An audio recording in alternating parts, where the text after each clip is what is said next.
Hello guys, welcome to my channel. तो सबसे पहले तो आपको बता दूं कि इतने टाइम से वीडियो नहीं आ पा रहा था बिकॉज़ मैं बाहर कहीं गई थी किसी मंदिर, तो इस वजह से फिर वो वीडियो नहीं आ पाया। तो चलिए आज आपसे कुछ अपना अनुभव शेयर करते हैं। मैं किसी मंदिर गई हुई थी, तो वहाँ पे मतलब सामने आप किसी भी मंदिर को देख लीजिए, लोग आते हैं और मंदिर में भगवान के सामने उनके अपने आप आंसू चलने लगते हैं। ठीक है, लोग मतलब मैं तो देख रही हूँ कि मोस्टली ऐसा कोई इंसान नहीं है, ऐसा कोई मनुष्य नहीं है जो खुश हो। भगवान के सामने जाते ही सबके अपने आप आंसू आने लगते हैं। क्यों? क्योंकि वो अंदर ही अंदर दुखी हैं और उनको लगता है कि नहीं नहीं, भगवान ही है एक जो हमारी रक्षा कर सकते हैं, है ना। तो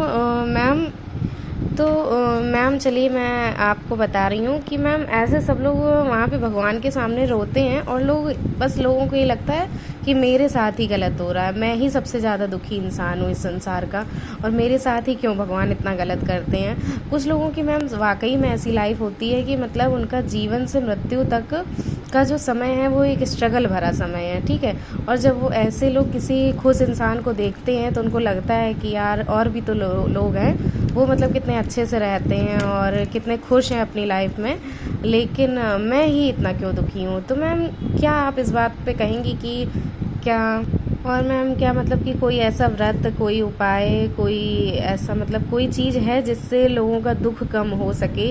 और तो बस मैम यही पूछना चाहते हैं, बताइए मैम कुछ। Hello everyone.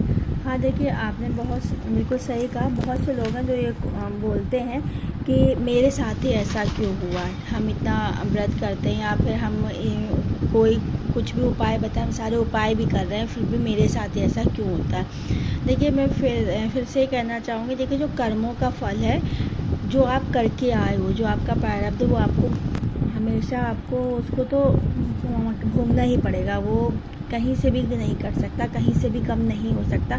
वो आप कोई व्रत करते हो, कोई उपाय करते हो, उससे बस इतना होता है कि वो जो आपके जीवन में कष्ट आया है, आप उसको सहने की आपको शक्ति मिलती है। ठीक है, और अगर जैसे दो तरीके के होते हैं, एक प्रारब्ध जो बदला नहीं जा सकता, और कुछ चीज़ें नहीं कहते जैसे अकाल मृत्यु या जो छोटी छोटी चीज़ें होती हैं उनको बदला जा सकता है, तो बस उससे वो चीज़ें कम हो जाती है। ठीक है, लेकिन अगर कुछ आपके ऐसे प्रारब्ध में लिखा है, आप कुछ आपके कर्मों का कुछ हिसाब है जो रह गया है, वो चाह के ऊपर वाला भी नहीं बदल सकता। अगर बदल सकता होता तो आप खुद देखिए, श्री कृष्ण जी जो द्रौपदी को अपनी बहन मानते थे, ठीक है, और पांडवों को अपना सखा, उनके सखा थे, तो उनके साथ इतना बड़ा क्यों होता। ठीक है, तो और फिर उन्होंने अपना पूरा परिवार का भी अंत करा दिया लास्ट में जाके, हैं तो नहीं कि भाई जान गए थे कि अब जितने भी यदुवंशी हैं वो थोड़ा गलत रास्ते में जा रहे हैं अपना। तो ये सब कुछ है, जो कर्मों का हिसाब है वो हर किसी को देना पड़ता है, उससे भगवान भी अछूते नहीं है।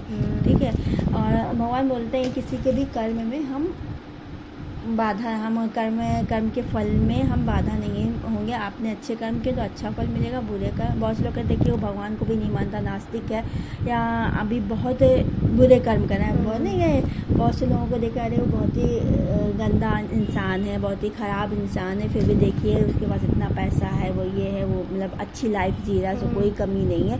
तो वो पिछले जन्म में ऐसा करके आया है कि उसको इस जन्म मिला, पर इस जन्म में जो कर रहा है गलत, उसको ज़रूर मिलेगा।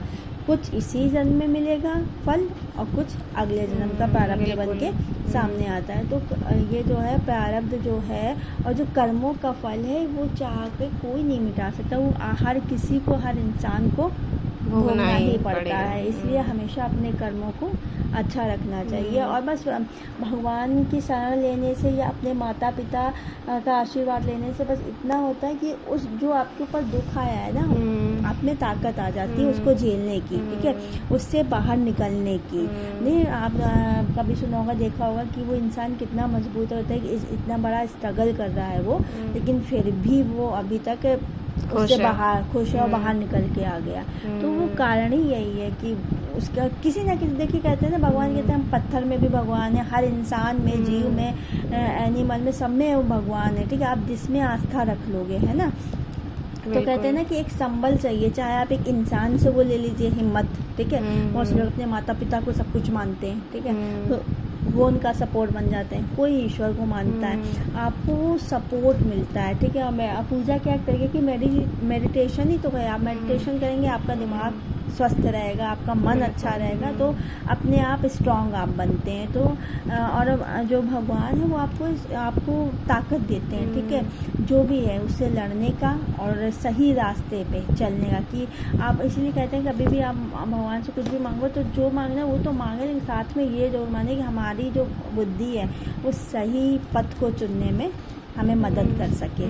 आप सही पथ अगर चुनोगे, सही पथ पे चलोगे, तो उससे आपका कर्म बनेगा, हाँ, तो उसी के हिसाब से आपको वो फल मिलेगा। तो वही है कि कर्मों का फल हर किसी को चुकाना पड़ता है। अपने अच्छे कर्म किए तो अच्छे फल मिलेंगे, बुरे कर्म किए तो बुरे फल मिलेंगे। तो उससे कोई अछूता नहीं है, ना आप, ना हम, ना कोई। यहाँ तक कि जब विधाता भी इससे अछूता नहीं है, तो फिर हम लोग कहाँ हैं। बिल्कुल बिल्कुल मैम, तो आपने बहुत अच्छी बात बताई। हाँ, तो मैम सही कहा आपने बिल्कुल कि कर्मों को तो आपको भोगना ही पड़ेगा। आपने पाप किए हैं, पुण्य किए हैं, पाप को पाप की जगह पे भोगना पड़ेगा और पुण्य को पुण्य की जगह पे भोगना पड़ेगा। सही है, तो ठीक है मैम।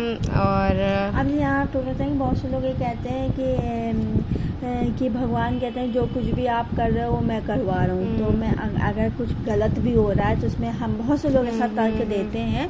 तो देखिए, भगवान ने बुद्धि सबको दी है, आपको पता है कि अच्छा क्या है और बुरा क्या है, ठीक है। अपने विवेक से काम लेना चाहिए। हाँ, ये एक बात अलग है, अगर आप कोई भी अच्छे कर्म करते हो, आप उसको कहते हैं ना, आप भगवान बोलते से आप हमें अपने कर्मों को हमें आप समर्पित कर दीजिए और फल की इच्छा ना करिए। तो उसका मतलब ही यही है, आपने जो कर्म किए उनको समर्पित किए, वो अच्छे हैं या बुरे हैं, उसके हिसाब से आपको फल ज़रूर मिलेगा। देर से मिले सवेर मिले, लेकिन आपको मिलेगा ज़रूर। लेकिन फिर से वही कहेंगे कि लोग बाग इसी में कह देते हैं कि भगवान कहते हैं जो कुछ भी होता है मेरे इच्छा के बिना एक पत्ता भी नहीं हिल सकता है। वो एक बात अलग है, लेकिन भगवान ने आपको बुद्धि दी है, विवेक दिया है। उसके हिसाब देखिए, जब पांडवों का भी हुआ था, जब महाभारत छिड़ी थी, तो कृष्ण ने जाके बोला भी था कि 5 गाँव दे दो, तो उनका नाम सुई की नोक के बराबर नहीं देंगे, ज़मीन भी नहीं देंगे। तो वही चीज़ हो जाती है ना कि भगवान की बुद्धि तो विवेक तो सबके पास है ना, भगवान ने दिया, लेकिन आप अपने उस विवेक का कहाँ और कैसे इस्तेमाल करते हैं, आपके कर्म उस बात पे डिपेंड करते हैं। उस बात पे डिपेंड करते हैं, बिल्कुल सही बात है। ठीक है, so thank you ma'am and thank you everyone. Please हमारे चैनल को सपोर्ट करिए और इसको सब्सक्राइब करिए, लाइक करिए, अपने फ्रेंड्स के साथ में शेयर करिए। और सो थैंक यू एवरीवन।